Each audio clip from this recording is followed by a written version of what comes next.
dito sa ICI proceedings. Una, hindi naman yan korte na dumidinig sa mga personal at individual o pribado na mga kaso. Yan ay binuo upang pag-usapan at talakayin yung kagimbal-gimbal nga na anomalous and ghost flood control projects. At ang pinag-uusapan natin dito, daang bilyong piso and probably trillions of pesos. With that magnitude of public resources involved, usapin niya ng public interest. Malinaw na nakasulat sa ating saligang batas, public office is a public trust. At itong daang bilyong piso ay hindi biro.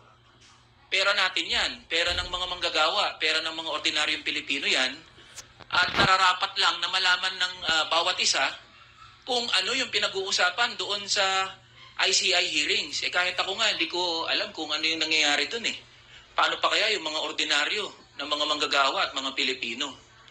At gusto rin natin malaman, halimbawa, binanggit ng ICI, wala pa daw sila na nakikita na posibleng link o koneksyon ng mga politiko o ng mga public officials dito sa anomalous and ghost flood control project. Paano sila nag-come up sa ganong statement? Biruin nyo yung mga kontratista na, mga Diskaya, mga taga-DPWH na ang nagsabi na meron sila ng mga kasabwat na mga politiko. May they be congressmen or senators. And then here comes ICI saying, wala pa kaming na-establish. Di pa namin nakikita na may posibleng link itong mga politiko. Imposible po yun. Sa laki at sa magnitude ng pinag-uusapan natin dito na iskandalo, imposibleng kinaya lang ng mga Diskaya yun. Imposibleng kinaya lang ni Alcantara yun o ni Bryce Hernandez yun. Imposibleng wala silang kasabwat. Meron silang kasabwat and that is what we would like to find out. Sino ba yung mga kasabwat nila? Pero nangyayari, we are left sa We are left blindsided. Di natin alam anong pinag-uusapan doon. Second, walang mai-connect ang ICI na possible na public official. Zaldico, say for example, he was the APRO chair sa last Congress. Siya ang arkitekto noong pambansang budget na pinagmulan nitong mga iskandalo na pinag-uusapan natin ngayon.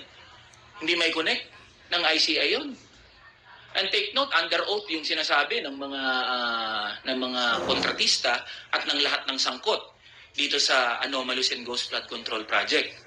Second, sunod dyan, halimbawa, usapin na the possibility of former Speaker Martin Romualdez as state witness. Paano nag-come up doon? Diba?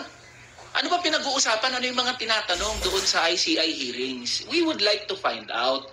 Ngayon, kung mananatili ang ICI na sarado sa publiko, hindi natin masisisi ang mga Pilipino na pagdudahan at mawalan ng interes, mawalan ng tiwala sa proceedings ng Independent Commission for Infrastructure. Mali ata yung pagkaintindi ng ICI sa salitang independent.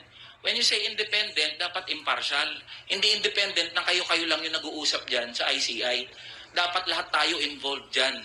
And that is what we would like to, we are appealing to the ICI na i-live stream nyo ho ang mga proceedings, mga hearings. Gusto naming malaman anong pinag-uusapan nyo dyan. Gustong malaman ng mga manggagawa at ordinaryong Pilipino kung papaano yung takbo ng ICI hearings.